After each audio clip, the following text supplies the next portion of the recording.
Welcome back, everybody. It's Jeremiah here with the latest episode, podcast 5. We're already up to number 5. All of them are really bad, but, we're getting better with each one.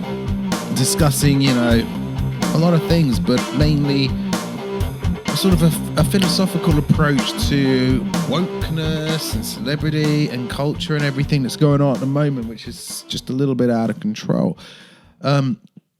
We've talked previously about all sorts of things, but mainly we talked about the rise and fall of the celebrity and celebrity culture and the rock star of acting.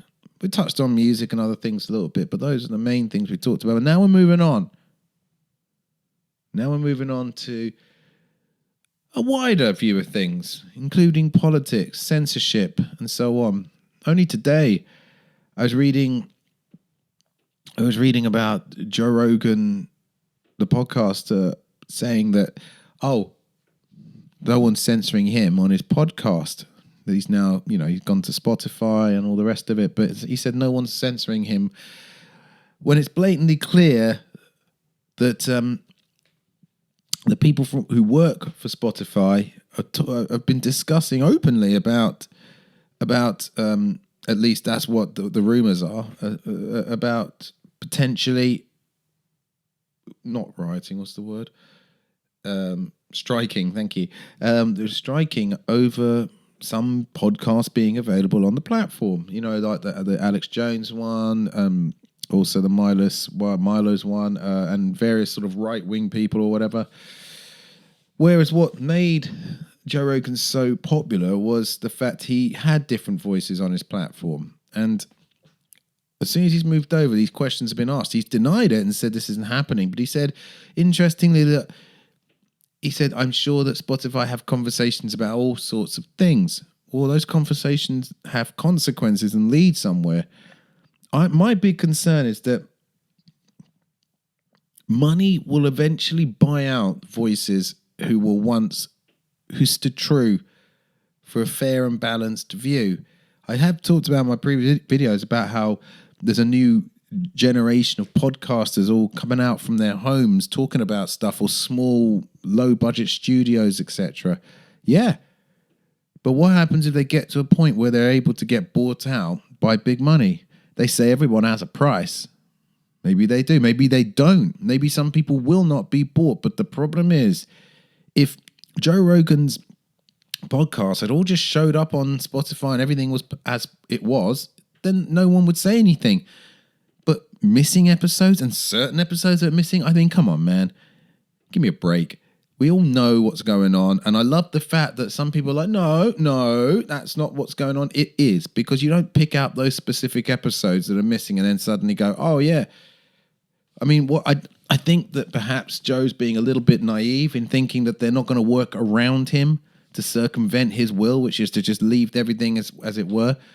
I'm worried that worry is the wrong word. Not worried about anything, but I'm thinking that maybe him and his people aren't as clever as the lawyers and so forth at Spotify. And the reason I bring this specific story up is because this is the big overarching thing that's going on in Hollywood and in the media and in politics. You have people who are trying to censor other people, stop a certain point of view. I don't care what you've got to say. In actual fact, I encourage it because, they got this thing called the super ego. And we all want to be right more than anything. If you watch mainstream media, whether it's Fox, whether it's CNN or whatever, you're seeing a lot of people shouting and screaming because they want to be right and they don't want to be wrong. No one wants to be wrong. But if you're able to take a deep breath and go, do you know what, that person has a point, then that's where progress is made. Because you're going, do you know what, that is a good point. I hadn't thought of that. The only problem with that notion is, this is something that people don't talk about. Everyone's got a good point. Everyone's got a good argument. The left have a good argument. The right have a good argument.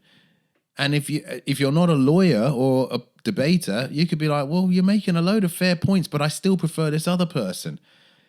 And this is one thing people don't talk about. You can debate till you're blue in the face, but there's something called a feeling, an instinct, something in your gut telling you, I think I should be with this person because they're better off than me. You can say all the facts and figures you like. But anyway, I'm getting off track here a little bit. But the point is, do you know what? I'm going to finish this in the next episode because this is a long conversation. So we'll move on to continuing where we left off from here in the next episode. I hope you enjoy my ramblings, and this is going to go on and on and on into forever. So stand by and stand back. Anyway, thank you very much. We'll see you in the next one. Bye.